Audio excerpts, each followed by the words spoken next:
presa que explota petróleo en esa zona del Esequibo que está en disputa en estos momentos con Guyana. Don Andrés Izarra, gracias por acompañarnos a esta hora en Blue Radio. Gracias, Gonzalo, por la invitación.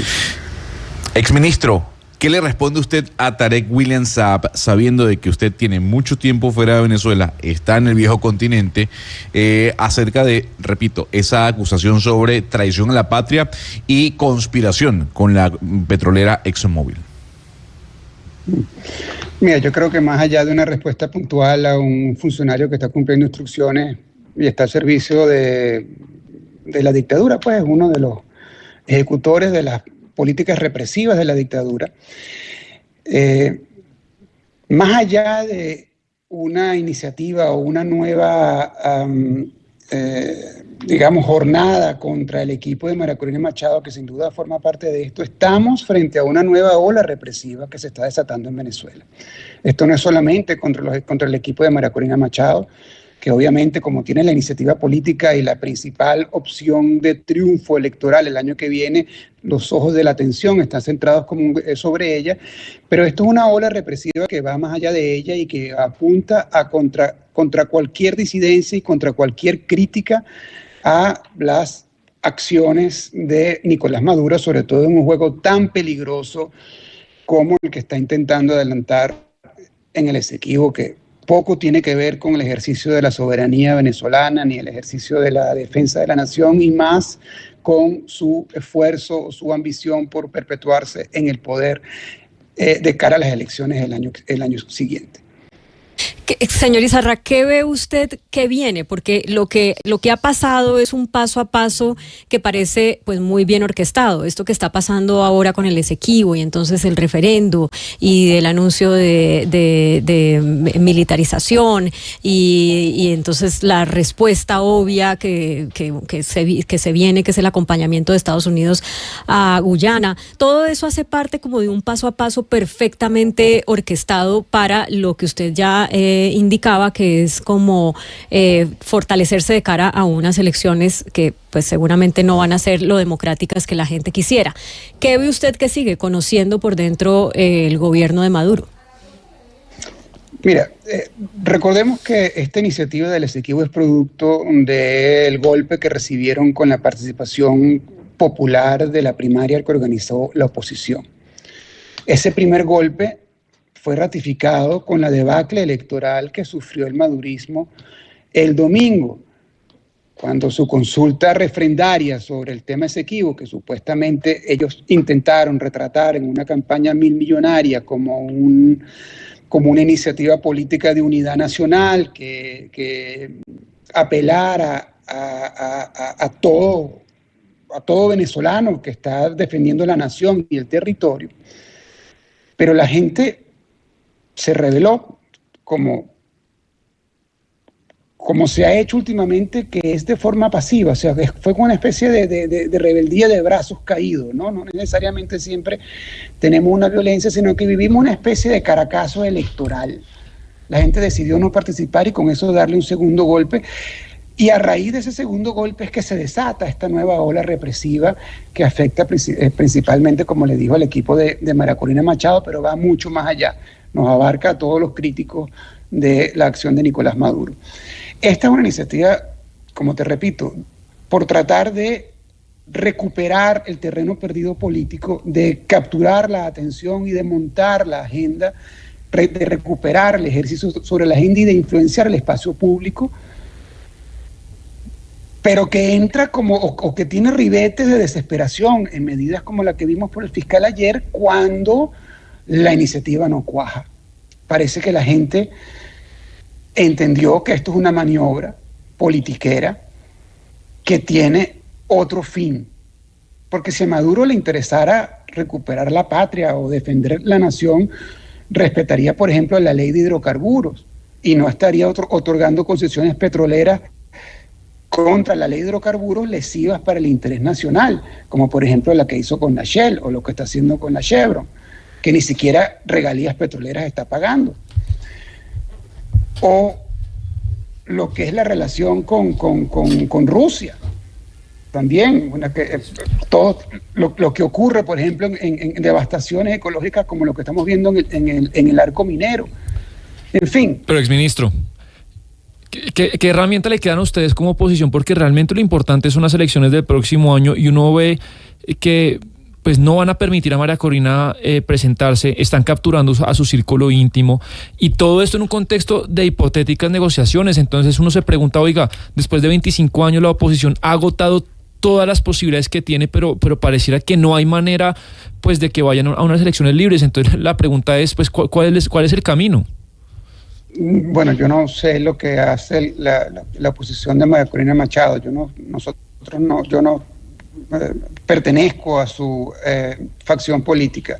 Ni siquiera estoy en el país y yo estoy exilado hace 8 años, lo cual sorprende aún más. Y me acusan además de agente de la EXO, que es paradójico. ¿Qué opciones le queda a la oposición venezolana? Bueno, la oposición venezolana... Bueno, pero yo sé que usted no pertenece al círculo íntimo de María Corina, pero como demócrata no estará de acuerdo con lo que está pasando, ¿no? No importa si no capturan a mi mejor amigo, pero pues sí que si capturan... Claro. No, digamos, no importa si no es mi mejor amigo, diría uno, ¿no? Claro, por eso quiero tratar de esbozar qué soluciones o qué salidas puede continuar allanando el movimiento democrático venezolano. Bueno, fíjate, en Venezuela ha pasado algo muy interesante con la ejecución, con la realización de las primarias, que fue un evento autogestionado, no contó con las autoridades electorales y la infraestructura nacional que tienen para organizar una elección de esa envergadura, sino que se montó sobre el voluntariado y la estructura que esa propia oposición ha podido construir desde abajo en todo este tiempo.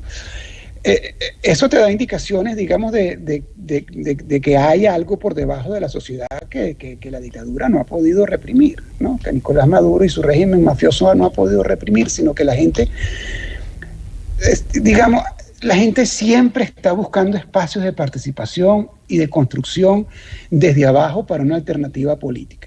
El gobierno de Nicolás Maduro goza hoy de un rechazo del 80%, como ustedes saben. Es decir, no hay manera de que Maduro gane una elección en Venezuela, a no ser siguiendo la estrategia que está persiguiendo: la represión, la división de la oposición y tratar sobre este discurso patriotero aumentar su piso, que lo vemos difícil. El piso del chavismo siempre fue 3 millones de votos toda la vida, pues eso fue nuestro piso electoral. Y Chávez, bueno, duplicaba esa cifra y más holgadamente. Bueno, Maduro acaba de decir que sacó 10 millones de votos y las calles estaban vacías. La evidencia es empírica y lo que los expertos han señalado, como seguramente ustedes estarán informados, es que no llegamos ni siquiera a los 2 millones de votos. Maduro ha podido inclusive fracturar el piso electoral chavista, que era de granito. No llega ni a esos 3 millones de votos, y eso es la desesperación que ellos tienen, que no solamente se equivocaron en permitir la primaria, porque ellos calculaban que esa primaria iba a ser un fracaso, y al contrario, tuvo una amplísima participación y además montada sobre el voluntariado de oposición. Eso hay que celebrarlo y hay que aplaudirlo. Yo fui uno de los críticos, jamás pensé que la oposición fuera capaz de organizar eso, y lo hizo. Y no solamente eso, sino que propiciaron un segundo golpe con una debacle electoral que significó para Maduro el fracaso de la convocatoria del referéndum por el Esequibo, a pesar de los ribetes nacionalistas que querían darle al evento. Exministro Izarra, yo quiero preguntarle por lo que usted estaba diciendo hace unos minutos, y es cómo pasa usted de ser una pieza clave dentro del chavismo a tener una orden de captura por traición a la patria y además estar metido en un mismo saco con personajes como Juan Guaidó o como Leopoldo López. ¿Cómo se da esto? Yo sé que usted lleva 8 años en el exilio, pero ¿cómo se da esa transición? Qué buena pregunta. Bueno, esa transición es indicativa de lo que es el giro a la derecha del gobierno de Maduro. Es decir, que el gobierno de Maduro es un gobierno de derecha, neoliberal, y que traiciona todos los principios de lo que fue la construcción que hicimos al lado del presidente Chávez. Y por eso sorprende sorprende las posiciones de Petro acompañando un gobierno de este tipo, ¿no? En Venezuela había mucha esperanza con lo que Petro pudiera aportar a la democratización del país, al regreso a una vida democrática en Venezuela. Y en esa misma medida hubo una gran decepción cuando las posiciones de Petro fueron más bien, ¿cómo se podría decir? Avalaban, no, pero confirmaban la acción política de la dictadura de Maduro o la compulsión de todos los derechos que eso significó. Para los demócratas venezolanos, sobre todo para la izquierda democrática, la posición de Petro contrasta con la posición de Boric. Y yo me atrevería a decir que en vez de un facilitador hacia la democratización del país, se ha convertido en un afianzador del sistema de Maduro. Bien. Exministro, usted fue muy cercano, como bien lo dijo, a Hugo Chávez. Eso lo sabemos quién es y somos venezolanos. Yo quisiera preguntarle qué le decía Hugo Chávez y qué se hablaba en el Palacio de Miraflores sobre el tema del Esequibo, porque recordemos que ese tema se habló, se comentó. Incluso Hugo Chávez llegó a un pacto de solidaridad con Guyana. El CARICOM era un aliado, sin duda alguna, de Venezuela. Hoy no es aliado de Venezuela, sino aliado de Guyana. En aquel entonces, ¿qué decía Hugo Chávez sobre este tema del Esequibo? Mire, hermano, yo puedo hablar de la reunión o de las situaciones en las que yo estuve. Cuando la Exxon comenzó su prospección del Esequibo, Chávez vivo, Chávez mandó una fragata de la Armada e incautaron el buque. Y el buque estuvo incautado en el puerto de ahí de Cumaná, bueno, hasta que el mismo presidente Chávez ordenó su liberación y Guyana entendió que no podía avanzar eso.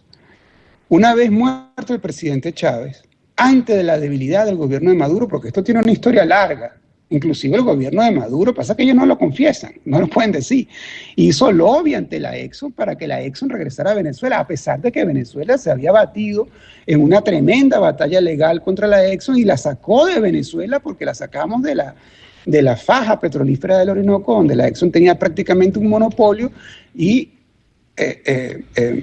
ejercía prácticamente como gran dueño y señor de esa zona.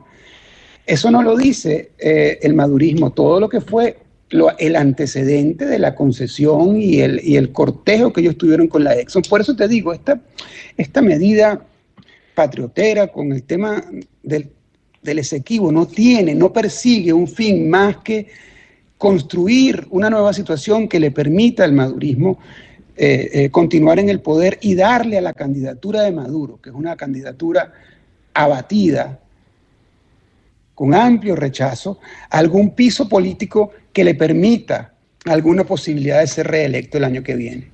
Sí. Pero exministro Izarra, le quiero preguntar también por el papel de Estados Unidos en estas circunstancias que está viviendo Venezuela.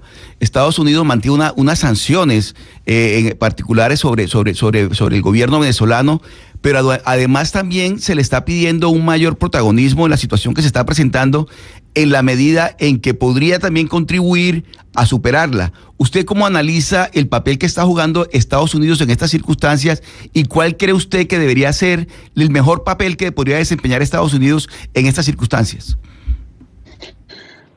Mira, yo creo que Biden está tratando de superar lo que fue el fracaso de la política de Trump hacia Venezuela, la política de sanciones. Básicamente Biden lo que tiene es un problema migratorio que quiere resolver. Bueno, Colombia sabe mejor que nadie lo que ha sido la migración venezolana, la masiva migración venezolana, que es una tragedia para toda la región. Porque lo mismo que sufre en Colombia pasa en el resto de los países. Ustedes saben muy bien lo que son los venezolanos por cientos de miles, diariamente atravesando el Darién y llegando a pie a los Estados Unidos para buscar una opción de vida. Ese es el problema que está tratando de resolver Biden. Es decir, que la migración, que es un tema álgido electoral en la contienda que ellos tienen en noviembre del año que viene, atajar ese problema, atajar ese asunto, y por eso llega un acuerdo con Maduro y se reinician los vuelos de deportación de los venezolanos que llegan ilegalmente, que es básicamente lo que le importa a la administración Biden.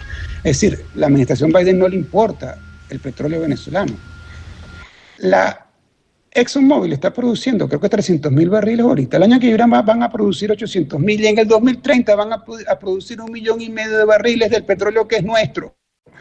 Es decir, Venezuela, el petróleo venezolano lo está sacando los gringos de Guyana. Y no solamente eso. Ayer anunciaron que están produciendo casi 13 millones de barriles diarios en los Estados Unidos. A los Estados Unidos no le importa el petróleo venezolano. Ese no es el problema.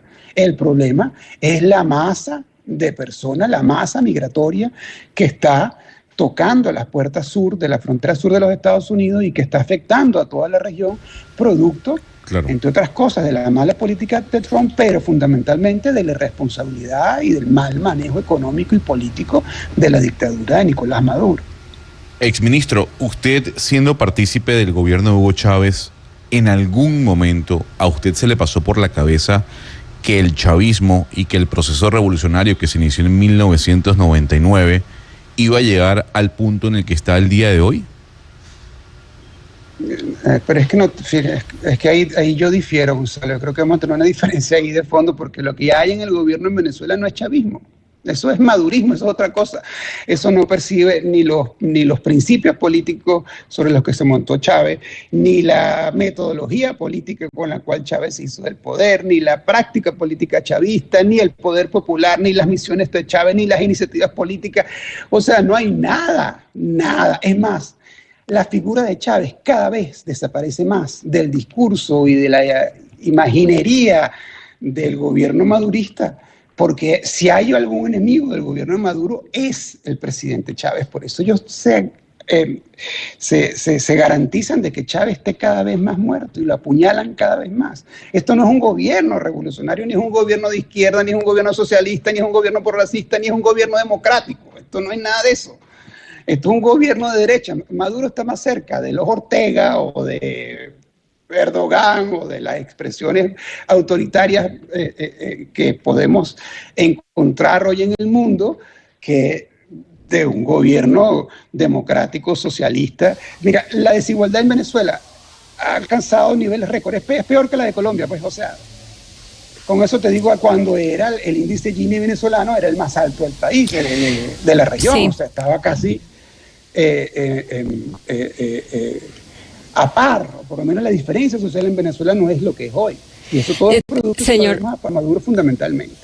Perdón. Señor Izarra, quiero decirle que a mí me llama mucho la atención oírlo, porque pues realmente, habiendo sido una figura tan importante del chavismo, verlo ahora tan crítico con ese proyecto que le dio continuidad al chavismo, aunque nos ha explicado que esto no tiene nada que ver con chavismo, pero pues el madurismo Maduro está ahí porque Chávez murió y Chávez quería que fuera Maduro el que lo reemplazara. Me impresiona mucho. Es lo único que no se podía equivocar.